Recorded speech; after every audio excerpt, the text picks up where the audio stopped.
Hey guys, welcome to another episode of the Awkward Black Nerd podcast. I'm Daisy. Hopefully you guys have been having a decent week. I'm not gonna lie, mine's been kind of especially past couple of days have been a little rough for me. I don't know if it's like a sensory overload or just like me just feeling overwhelmed. It's just something about this time of year. Like, it happens in the fall and it definitely happens a lot worse, like as the weather gets colder, where, you know how some people say like winter blues. I don't know if it's like, I don't know, cold weather blues or lack of vitamin D or something, but like, I'm not gonna lie, like the past couple of days, I've just been feeling kind of like mentally, emotionally, and spiritually drained. And at least I'm aware of it. And I've been trying to like keep distracted. I've been trying to keep busy by like working on other creative projects and, you know, focusing on family and my household and stuff. But it's still like, it's not a good feeling. And I'm pretty sure I'm not the only person that struggles with this, especially like mental health issues. And actually, I know just a few days ago or like a week or two ago was World Mental Health Day. And, you know, I feel like mental health, even now, even though there's so many resources out there, it's still like kind of like a stigma, especially in certain communities, especially like in my communities, especially since I'm like a woman of color.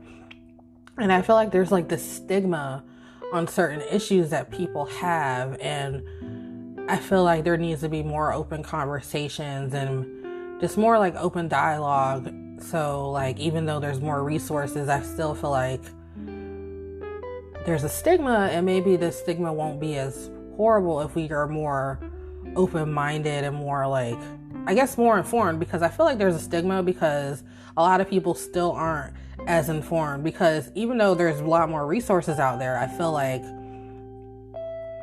there's still like, people are still misinformed in some ways.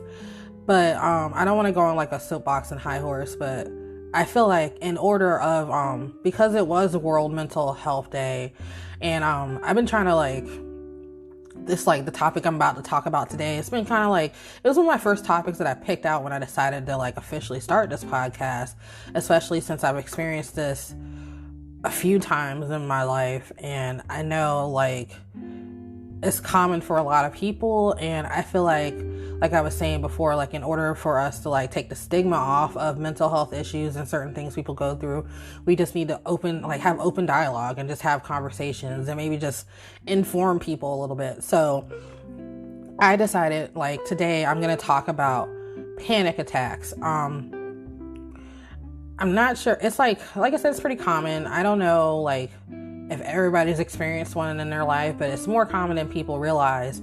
So I'll just get into it straight away. So basically, to anybody that's heard of a panic attack but aren't fully aware of what it is, it's just like a sudden episode of intense fear which can trigger a person. Like, it can be triggered by something like dramatic or just something like stressful, and it basically causes a surge of adrenaline. Like, some say it could be like one of the most distressing things like a person can ever experience. And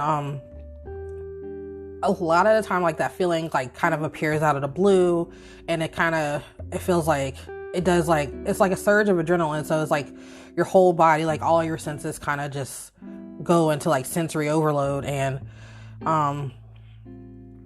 I've experienced like a couple of myself, like, and like the first time I remember I had one like in high school, like I had like a horrible incident with like an English teacher. Like, I think I wasn't even passing a note. I was like writing a note for a friend of mine to give to her like after class, and like the teacher saw her name in it because I don't know what I said about the teacher. It couldn't have been nice, but she saw it and she decided to pull me into like another office and just like, you know, read me. But like my whole other class saw it, and it was like one of the most traumatic and embarrassing things. And I just remember after it all happened, and then I felt like so horrible. I remember having a panic attack on the way to my next class, and like, I think I didn't think it was a panic attack at the time. I just remember just feeling like out of control and like numb and just like not in control of like I just wanted to flee, but I was so paralyzed with fear. And then I remember like the first time I recognized that it was an actual panic attack, I was like a little bit older. I was like in my early 20s. I was in an okay place in my life, but I wasn't in a great place in my life. Like I was in an emotionally abusive relationship, but like I moved out of my parents' house, so me and this guy were living together. Although he's not the reason why I had a panic attack. Like I remember I was working at the airport, like you know, like when you go through like the terminal and you like work in those, and you go buy stuff. I was like one of those people. I worked in like one of those stores, and I remember having like this boss, like me and her went to school together, and I remember she was just always such a see you next Tuesday, but like because she was my boss, and she used to just always be rude. And I just remember like me and her got into it about something. I think it was me trying to like get time off or something like very important, and like, or no, I think I was trying to switch days or something. It was something dealing with the schedule or something work related, obviously. And I remember like she would just go out of her way to F with me. And I remember like enough was enough. And I just remember freaking out. Like I know I couldn't cuss her out because I really depended on the job. But it's just, I don't know what triggered it. But I just remember after getting into it with her, like on my way to lunch, I just remember experiencing like, I knew it wasn't a heart attack, but it's like my whole body freaked out. Like I remember not being able to breathe. I remember getting tunnel vision all of a sudden.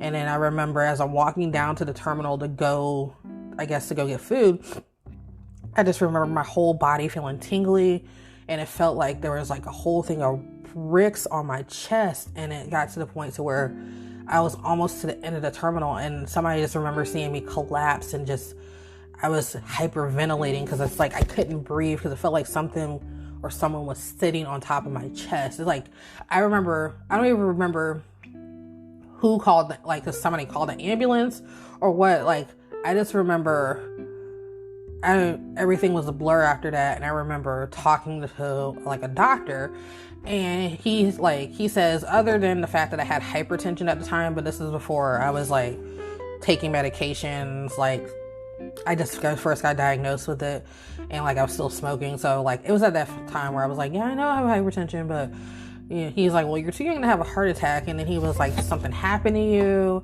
And then I said, well, and I explained that I got into like a incident at work, and he goes, oh, well, is work usually stressful? And I'm not gonna, and I told him like the truth. I'm like, yeah, I actually hate this job. And he was like, well, you might want to consider changing jobs or whatever because you had a panic attack. And you know, and I go, what's a panic attack? And he explained it to me. And I remember getting picked up from the hospital, and I explained what happened, and the person I was with kind of just dismissed it. It was like, oh wow, well, you were just being dramatic. And so I kind of, sorry, I'm eating a piece of cheese. I need to quit doing this while I'm doing podcasts, but it's like I get really hungry because I usually record during lunchtime. So I'm going to try not to be munching because I listened to my last podcast and it was hot garbage, and I apologize. Off track though. All right. So when I got picked up from the hospital, and the guy I was with, I told him what happened, and he just says, oh, you were just being dramatic. And like me being like the dumb person I was, you know, early 20s, and, you know, worship this guy I was with, even though in the end he was totally a toxic person. I just dismissed it. But then again, like a couple of years later, it happened again, and it was like a lot worse. It wasn't a lot. I won't say it was a lot worse. Like I had another episode like a couple of years later. Like me and this guy weren't together anymore, but like I was living in New York City at the time. I was living with like my aunt. She has like this beautiful brownstone in Brooklyn. And like, long story short, like that time was like a turbulent time for me because my parents were getting divorced. I was in this weird crossroads in my life where I was still trying to figure out who I was as a person. Like I had like, mentally, I was kind of like still struggling a bit because I kind of hit rock bottom before moving to New York City. So me moving to New York City, I kind of was trying to like pull myself out of like this pit. So like, I was kind of there, like getting better mentally, but I was still like struggling a lot. Like I was in a weird crossroads. So it's kind of hard to explain because I don't want to get into it fully. But like, long story short, like I was in a weird place mentally. Like I'll leave it at that. So, but I'm living in New York City. I'm living with my aunt, my cousin, my uncle. They have a beautiful brownstone. I'm working for this company where the hours are like great, where I can like work during the week. I have a couple of days off, I have a little party on the weekend and stuff. But at the time I was like in a long distance relationship with my now husband. So we were able to still talk on the phone, but I think I was either trying to plan like a trip to go down to visit him, or no, I think I was trying to like make plans for my birthday because it was a big deal because I was turning 25. And either way, like the company I was with, like they have this rule with the schedule, first come, first serve. But I remember like immediately I put the date in. But thinking about the company I was working with at the time, they were like, I'm not saying this is the reason why they were effing with me, but I'm not surprised. Like they were like not Spanish owned, but like 90% of the staff was like Spanish or Dominican or something. And I think that's why they hired me, because they thought I was Dominican. Because I'm not gonna lie, the first couple months I worked there, they were always speaking Spanish like around me, and like I could kind of pick up on a few things. So maybe like I would say something like periodically, but half the time I didn't know what the fudge they were talking about. So then like I guess one day I like cat came out of the bag and they realized, hey, I was just black. And then after that, their attitude towards me kind of changed. Even though I was a great worker, showed up every day, did my job, hardly asked for shit, right? Even took shifts if somebody wanted to switch. So I was compliant, you know. And even had like I think I was only friends with like one person there. Like shout out to my girl Marjorie. She's like in Florida. If you're listening, hey, I miss you. I miss all our stupid times together. And I think she was working there at the time this happened, or this happened like right before she got there, where like I had another incident where like, yeah, so let me go back. So like I would put in for the schedule to like have my birthday off or something. Like I went to go switch shifts with somebody. I'm like, hey, I want this whole day, like I want this off, because my plan was, I think I was going to go down to, I remember now. I was going to go down to Virginia for the weekend to spend time with my then boyfriend, now, you know, husband, and we were going to spend the weekend together, and then I was going to come back, you know, and I put the time in immediately to have like that Saturday off, because I don't think I worked Fridays. I worked Saturday to Sunday, was off Monday.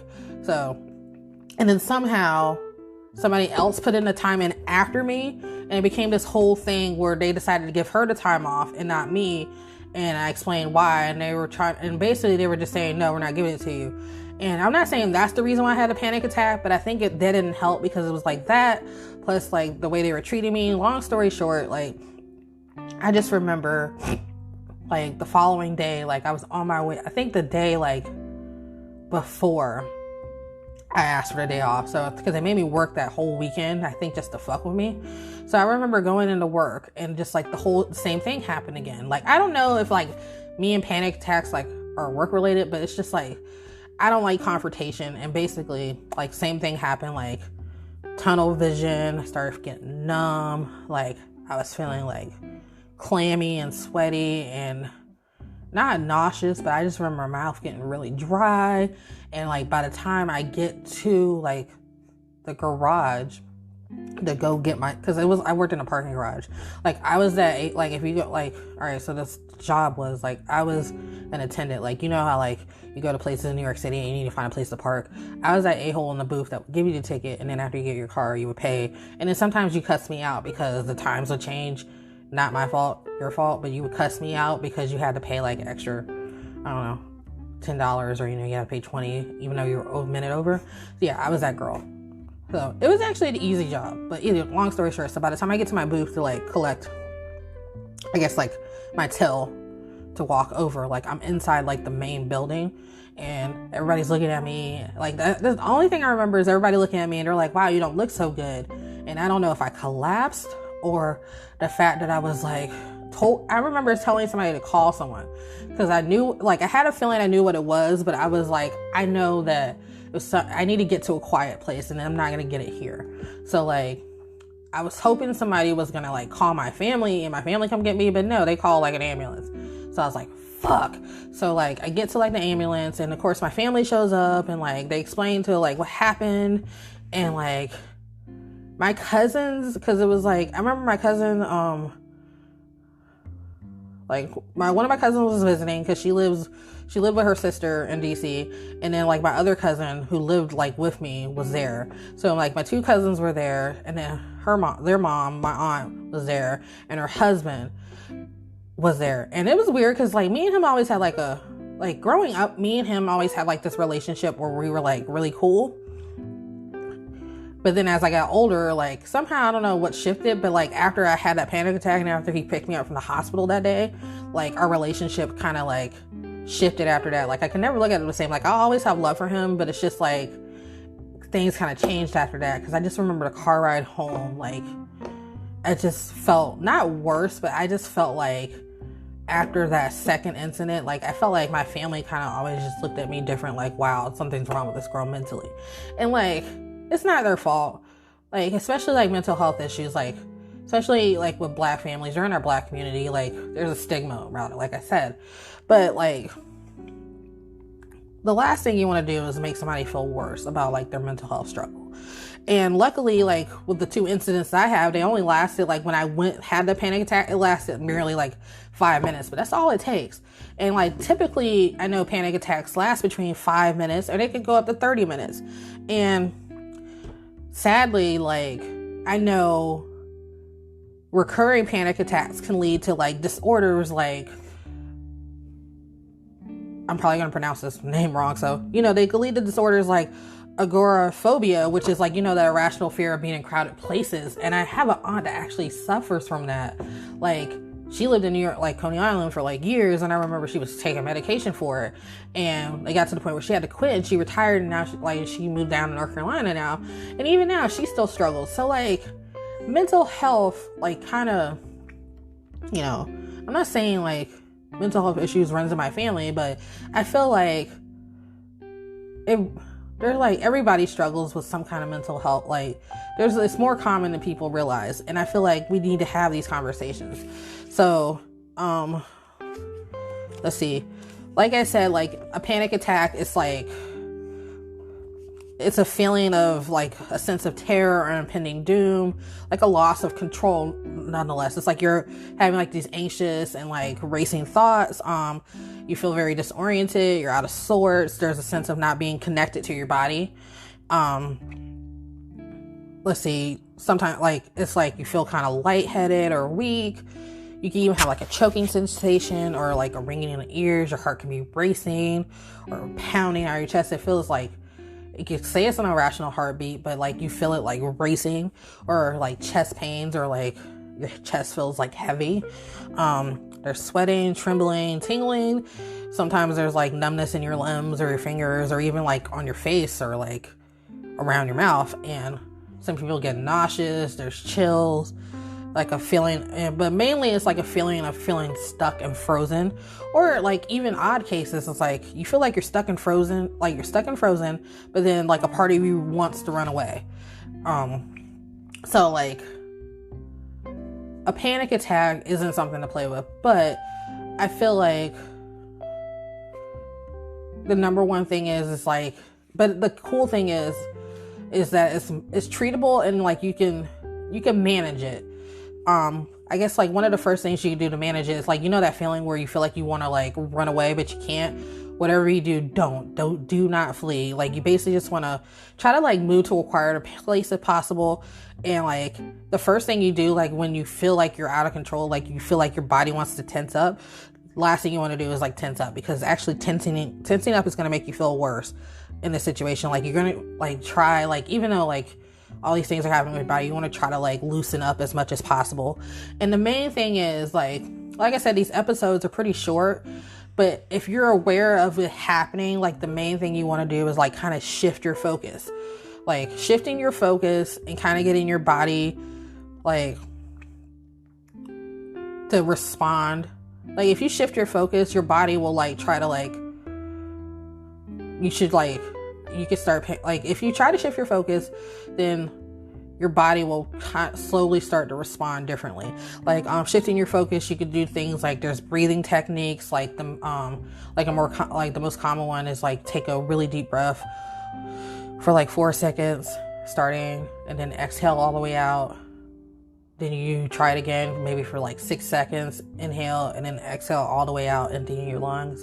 And you do it again, like slowly, don't hyperventilate. Do it again for like 8 seconds, hold it, and then exhale all the way out. And basically, like, you know, these breathing techniques, they cause a shift in your nervous system from a sympathetic, you know, from like fight or flight response to a parasympathetic response. So like I said, it helps you like shift the focus and like in that moment, try to like pay attention to how your body responds. Another way to shift your focus is, you know, imagine you try to imagine just feeling like safe and content or confident. Like imagine a moment in time where you felt like content or more in control, and just try to, or you can even like focus on a color or just even something like random, like a silly word, or just even like a neutral word. Like basically you want to try to focus on all your senses, like smell, taste, like feeling if you can, and just try to like shift your focus on something like even like not in the current situation of not feeling in control. Like don't focus on the fear you're experiencing right now. Focus on like something less, like something neutral. And what you do is once you submerge yourself in the moment, you can see that you're really not in any danger, and you should remind yourself that fear is just nothing more than false emotions appearing real.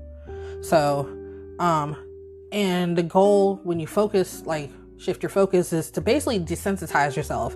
And you should try to, like I said, you should try to examine your body, like how it feels after the fact. And that'll help with the symptoms that you're experiencing, like a lot. And other solutions, I mean, you try to do simple things, like depending on where you are, you can take like a warm bath or even like a warm shower where you don't necessarily like wash yourself, but you know, just like stand underneath the like shower head and just let the water like rush over you, and just, you know, just try to like submerge yourself in the moment. And trust me, it works. Like you could do other things, like try to find a way to laugh, even if it's something silly, like looking at pictures, or you don't have to find a laugh, just look at something that kind of like, look at something that's soothing to you.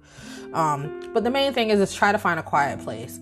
Like just try to find a quiet place, and just try to like focus on your breathing. Just try to submerge yourself in just a quiet and calm, and that helps. It's like, it makes a huge difference. I know there's some other like solutions, like some people try listening to yoga nidra, which is like, it's that state of consciousness between being awake and asleep, and it's like, it's induced by like guided meditation where you're like laying kind of still and, you know, just being guided through it. And I know there's other like practices, like the meridian tapping, like if you find like certain points on your body and your face, like meridian tapping helps, because it's like a healing technique where like energy, it'll help your like certain energy within you like circulate throughout your whole body, so that helps a lot too. But just the main thing is just know that when you do suffer from this, like, I know getting support is kind of hard, but to anybody that is around somebody that is having a panic attack, the last thing you want to do is make them feel worse about it. Like I remember the car ride home, especially like the second incident. Like I'm not trying to like throw anybody under the bus, but basically like my uncle laid into me and he made me feel worse about it. Like he made me feel like I shouldn't struggle with my health mentally. Like he's like, you're young and all this stuff. And like, I just remember like my cousin texting me privately saying, you know, she just says, don't respond. Don't get defensive. Just let him say what he has to say. And I just remember feeling numb. And like the last thing you want to do is like, even though you don't understand what somebody's struggling with, last thing you want to do is tell them how they feel about it. You don't know what this person is feeling because you're not that person. So you shouldn't say things like, oh, calm down, knock it off. You're overreacting. You just want attention. You need to think happy thoughts. Or, you know, in my case, what the hell is wrong with you? You're being selfish. There are people like worse than you going through worse stuff. And true, there's people going through worse things, but you shouldn't undermine somebody else's struggle. Like the main thing, I don't want to go into a rant and stuff, but I feel like, especially with the way things are now, like with not even just the political climate, just like this whole 2020 year has been like, I know it's put like a really big damper on a lot of people's mental health.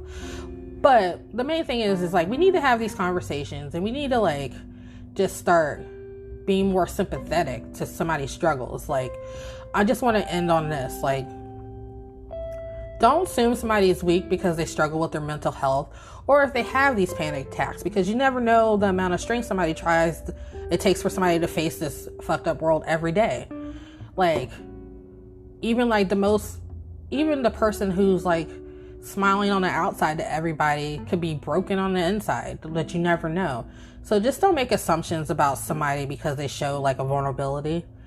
Everybody should show vulnerability every once in a while. Maybe if more people were vulnerable, we wouldn't be where we are now, like in certain situations where everybody's like kind of like against everybody. And maybe that's why I've been feeling kind of like anxious lately, because it's just, I've been noticing this tension lately, and like I think I'm like hyper aware of it, and I just don't want to be aware of it. So I'm going to end this podcast by saying, hopefully to anybody that is struggling with their mental health, just know that you're not alone. Just try to talk to somebody about it, or even just like do something simple like journal it.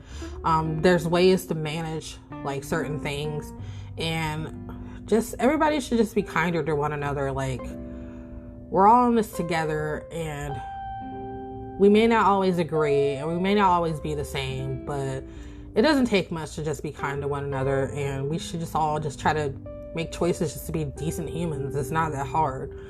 And I'm sorry if I seem kind of like depressed, or like kind of like I'm on this high horse. So I'm gonna try to post. I'm like, my next episode should be like a little more positive, but hopefully to anybody that hears this, hopefully it helps. Please feel free to like shoot me an email, awkward blerdgirlpodcast@gmail.com. The Awkward Blerd Girl on my Instagram. You can look for the Awkward Black Nerd Podcast on Facebook. And just feel free to DM me. You don't even have to talk to me about this episode. Just feel free to DM me like with comments, or just to say hi. Because I would love to like start like reading comments, and just to see how people are responding to this. And on that note, I'm going to go. I got some editing I need to do, and plus I got to clean up some, and it's beautiful out. So I'm going to try to get some fresh air. Maybe that'll help me, get out of this funk I'm in. But talk to you guys soon. Make good choices. And like I said, be kind to each other. Bye.